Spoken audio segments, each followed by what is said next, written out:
Cuando Guillermo del Toro nos regaló la dirección de Pacific Rim hace algunos años, él nos decía que el objetivo primario que él tenía con esta cinta era introducir a las nuevas generaciones a lo que es la cultura de los mecha, la cultura de los kaiju.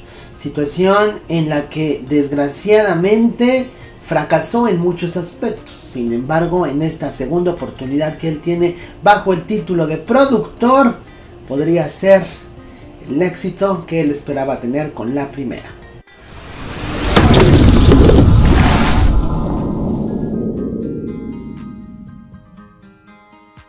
¿Qué tal amigos de Reina Geek? Bienvenidos a este su canal, foro abierto donde platicamos acerca de temas como cómics, videojuegos, anime, manga, cultura pop. En general, los saludos a su amigo Kenjim152 y les dice que ya estamos aquí más que listos para platicar de esos temas que nos fascinan tanto. Pues bueno, resulta que este fin de semana, el viernes o el jueves, fui a ver la película de Pacific Rim Uprising. Película por la cual tal vez no estaba muy animado de ver, porque no recibía las críticas que yo esperaba que pudiera recibir una cinta como esta. Sin embargo, recordando el momento en el que se estrenó Pacific Rim 1, yo recordaba que la película tampoco fue mucho de mi agrado. Sin embargo, fue una película bastante interesante.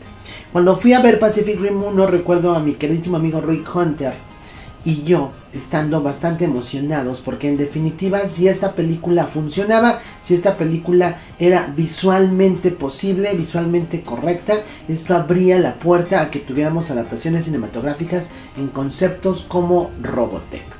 Sin embargo, cuando fuimos a ver la película, descubrimos que Pacific Rim no era un intento para poder hacer algo tirándole a Robotech, a pesar de que hablaba de un gobierno en la Tierra Unida y todos esos conceptos. Pero era más bien una modernización a los conceptos que nos regalaba Mazinger Z. Y es ahí donde la película tuvo muchos de sus fracasos en su primera parte. Y es que para entender Pacific Rim 2 tenemos que hablar un poco de la historia de Pacific Rim 1. Y no vamos a decir aquí que Guillermo del Toro es un genio y bla bla bla, que la película era oscura como lo dijo ya saben quién, sino debemos de entender la historia para no estar condenados a repetirla. Esa es una frase que todos conocemos. Y cuando Pacific Rim se estrenó, Guillermo del Toro tenía este propósito de reintroducir los conceptos mechas y los conceptos kaijus a las generaciones nuevas.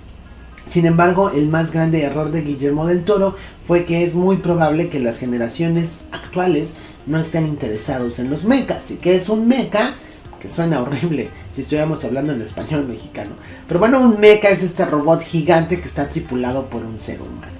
Y es que en los años 80s y 90s, que era cuando Guillermo del Toro era un pequeño adolescente, aquí en México los mechas eran un éxito. Aquí en México teníamos caricaturas como Mazinger Z, caricaturas como Voltron, ¿no? Caricaturas como Robotech, que hacían mucha referencia a lo que son este concepto del robot gigante tripulado por un ser humano, y figuras kaiju como el mismísimo Godzilla eran un éxito en la televisión pública en México.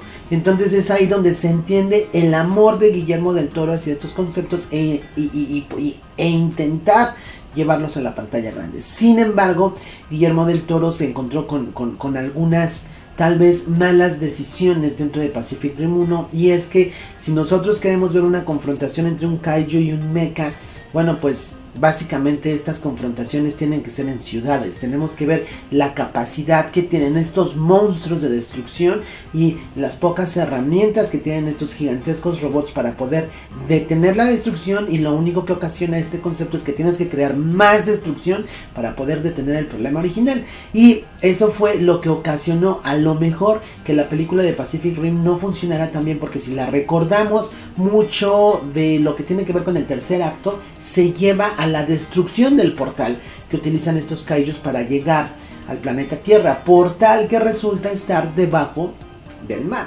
debajo del océano Pacífico.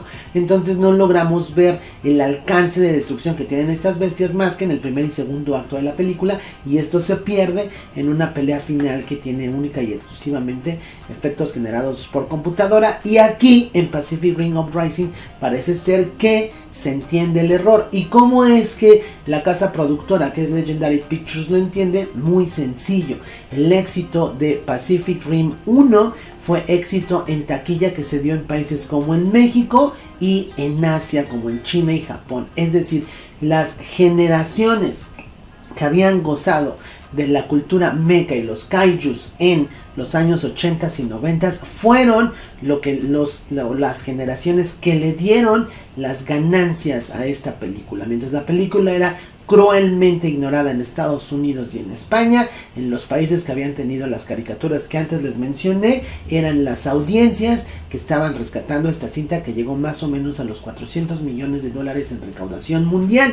Entonces ahora se decide, perfectamente bien decidido, realizar esta cinta para complacer a estas generaciones. A diferencia de Pacific Rim 1, en Pacific Rim 2 tenemos un sinfín de referencias a la cultura kaiju, desde un robot creado a base de chatarra como el genial boss de Mazinger Z, hasta intentar actualizar a los Jaegers con actualizaciones espontáneas, actualizaciones improvisadas única y exclusivamente para sacar la batalla a flote, que en este caso sería lograr hacer que estos vuelen, cosa que nos recuerda cuando están soldando este propulsor a la mano de Gypsy Avenger, al primer vuelo de Mazinger Z. Y aquí viene lo más importante: trasladar las confrontaciones entre los kaijus y los Jaegers a ciudades. ¿Y a qué ciudad tienes que ponerlos para pelear? Pues los llevaron a Japón, a Tokio, y utilizaron el monte Fuji como el centro a objetivo. Es decir, en este momento los kaijus tenían que llegar al monte Fuji para lograr el objetivo de destruir a la raza humana. Y esto se vuelve una confrontación en tratar de detenerlos. Confrontación que es uno de los mejores tercer actos que he visto en cualquier película de acción en los últimos años, ya que los Jaegers se ven realmente imposibilitados de poder detener estas armas biomecánicas que son los kaijus del universo de Pacific Rim, y que al final tiene que llevar a la destrucción de cada uno de esos robots gigantescos para poder llevar a su objetivo. En definitiva, la película está llena de fanservice, es un completo homenaje a la cultura mecha, e incluso nos regala estos glimpses, como les digo, al primer vuelo de Mazinger Z y un hermoso cameo que juro que era de Gundam Wing. Si ustedes son amantes de la cultura mecha, si crecieron viendo estas grandiosas historias y aventuras de estos gigantescos robots, Pacific Rim Uprising en definitiva es la película que ustedes deben de ver. Ahora, si creen que son intelectualoides y que pueden decir que una película donde su concepto principal es regalarnos robots peleando contra monstruos gigantes puede aspirar a hacer algo más que eso, pues están en un grandísimo error, y les recomiendo que vayan a ver Infinity War cuando se estrene, cuando van a decir que es la mejor película que han visto en todo el verano.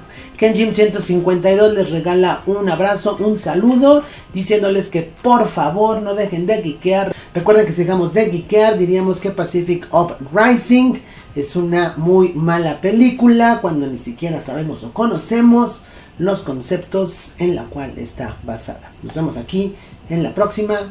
Hasta luego.